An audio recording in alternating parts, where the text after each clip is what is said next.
ٹھیک ہے. فوجی کانوائی کے اندر آپ کو پتہ ہے کچھ جیپیں ہوتی ہیں, کچھ ٹرک ہوتے ہیں, اگر وہ آرٹلری کا ہے تو 2-4 توپاں بھی نال ٹنگیاں ہوندیاں نے, ٹھیک ہے جی.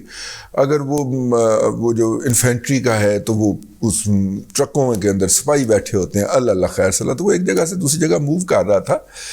تو ایک جو لانس نائک صاحب جو تھے انہوں نے اپنی فیملی بھی ایک ٹرک کے اندر نا لادلی چپ کر کے نا کمانڈنگ افسر کے آنکھ بچا کے, تو اب وہ چپ کر کے چل رہے ہیں. تو قافلہ کافی لمبا تھا, تو ظاہر ہے انہوں نے بھی ادھر ہی کوئی جانا ہوگا. تو راستے میں ایک جگہ پہ قافلہ رک گیا. وہ پڑاؤ ہوتا ہے تو پڑاؤ کر کیا, کیونکہ وہ سڑک کے کنارے پچھڑ گیا تھا قافلے کے کچھ گاڑیاں, تو وہ رک کے اس کا انتظار کرنا شروع ہو گیا. بچوں نے, ظاہر بچے تو بچے ہوتے ہیں نا, انہوں نے آؤ دیکھا نہ تاؤ چھلانگ لگا کے نیچے اترے.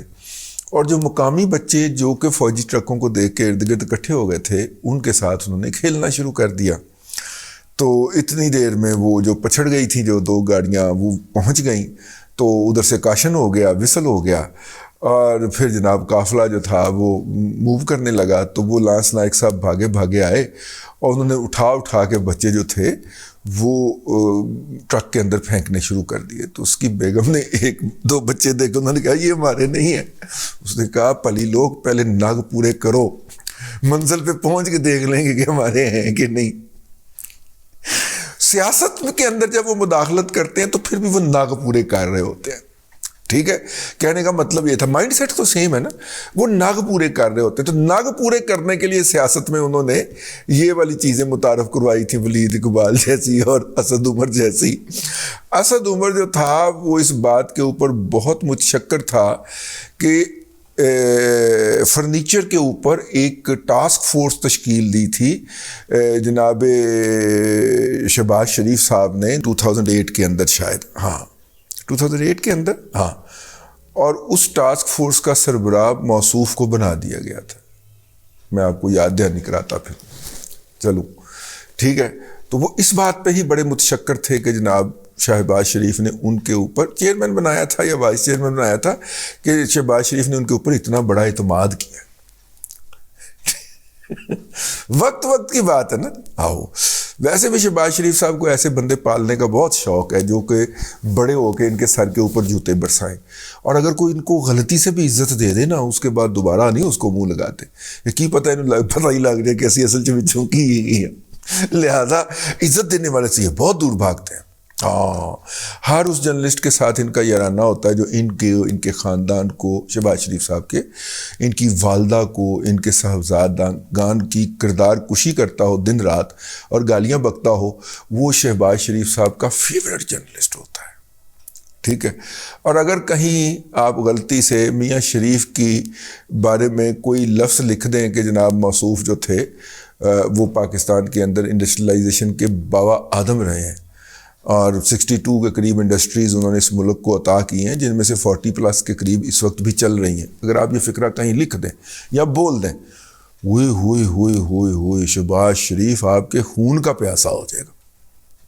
یہ ایک خاصیت ہوتی ہے نا, برداشت نہیں ہو پاتا. اپنے باپ کی تعریف بھی اس سے برداشت نہیں ہو پاتی, جسے اس دنیا سے گئے ہوئے بھی اتنی دیر ہو گئی. خیر, جملہ محترزہ. لیکن جناب بھائی آپ بیل فائل کریں, آپ کہیں میں عمر رسیدہ ہوں, میں عمران خان سے 6 مہینے 2 دن وڈا ہوں, اس لیے میں کترا بترا گیا ہوں, تو مجھے عمر رسیدگی کے حوالے سے جو ہے یار یہ بواسیر والی گل جیڑی ہے نا, نہیں پائل والی گل جیڑی ہے نا, مینو ہضم نہیں ہو رہی. ٹھیک ہے.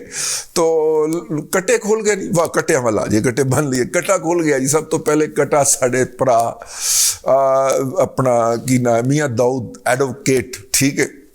میاں داؤد ایڈوکیٹ جو ہے ہمارے سامنے انہوں نے بال سفید کیے, ہمارے رہے نہیں, میاں داؤد کے سارے سفید ہو گئے.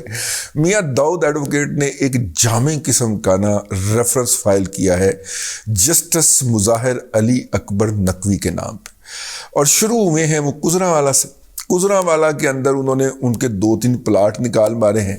یہ جو سسٹم کمپیوٹرائز ہوا ہے نا محکمہ مالیات کا, اس کا یہ بڑا فائدہ ہوا ہے کہ جتنے بھی اس طرح کے مظاہر علی اکبر نقوی ہیں نا, جو کہ جو ہے, اچھا یہ پیار محبت جو ہے نا میاں داؤد کا, یہ آج سے نہیں ہے, یہ بڑا پرانا پیار محبت ہے اور یہ پیار محبت جو ہے اپنا میاں داؤد کا، یہ بہت پرانی جد و جہد کر رہا ہے مظاہر علی اکبر نقوی کے خلاف۔ جب یہ لاہور ہائی کورٹ میں تھے تو مظاہر علی اکبر نقوی جو تھے یہ فرماتے تھے کہ یہ بندہ جو ہے نا یہ پولیس والوں کی ٹرانسفریں کرتا ہے اپنے عہدے کا ناجائز فائدہ اٹھا کے۔ شاید یہ ہائی کورٹ کے اندر بھی کوئی ٹرانسفریں پوسٹنگ کرتے ہوئے نا اس نے پیسے لیے تھے، اور اس کے باقاعدہ انہوں نے اپلیکیشن فائل کر رکھی تھی، مجھے یاد پڑتا ہے۔ تو بہرحال یہ اس وقت ہمیں کہا کرتے تھے کہ اس ٹویٹ کو ذرا ری ٹویٹ کر دے، اسی ہاتھ جوڑ کے سائڈ تے ہو جاندے سن سٹنگ جج ہے بھائی ہیں۔ اور میرا مطلب ہے کہ میں نے نہیں کیے اپنی بچت کے لیے، میں اس طرح کی سٹرونگ ہیڈ آن کولیجن میں نہیں جاتا کنٹروورسی میں نا، لیکن میرا مطلب ہے کہ میاں داؤد کی جو ہے نا جد و جہد وہ بہت پرانی ہے، تو وہ وہاں سے شروع ہوئے کہ یہ بندہ ٹرانسفر کرنے کے بھی پیسے لیتا تھا۔ 45 کروڑ سے زیادہ کا اس کا پلازا ہے گجرانوالہ کینٹ کے اندر، ٹھیک ہے، نمبر 1۔ پھر جناب وہاں پہ اس نے کوئی پلاٹ سلاٹ بھی لیے ہوئے ہیں کنال کے یا 2 کنال کے، پھر کنٹونمنٹ کے اندر بھی اس کا پلاٹ ہے، پھر اور بھی ہیں، وہ سارے کاغذات کمپیوٹرائزیشن کی، تھینکس ٹو کمپیوٹرائزیشن انہوں نے نکال کے ایک فہرست بنائی ہے۔ انہوں نے کہا جی یہ جو ساری، پھر وہ لاہور والا جو 80 کروڑ والا جو گھر ہے 4 کنال کا لاہور کینٹ کے اندر، وہ جو ہے نا وہ انہوں نے پوری ڈیٹیل اور جتنی بھی اس کی جائیدادیں ہیں انہوں نے کہا جی ان کی انکم جو ہے وہ ان کے ان اثاثوں کو جسٹیفائی نہیں کرتے، لگا نہیں کھاتے، اس لیے ان صاحب کے خلاف جو ہے وہ کارروائی کی جائے۔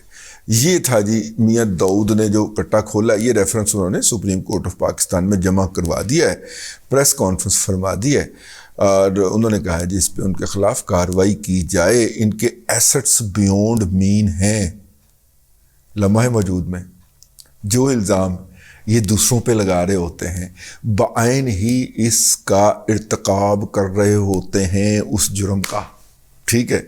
یہ خاکسار کا فکرہ ہے، بس آپ نے یہ یاد رکھنا ہے جی۔ اللہ تبارک و تعالیٰ آپ کو آسانیاں عطا کرے اور آسانیاں خلق خدا میں تقسیم کرنے کی توفیق عطا کرے۔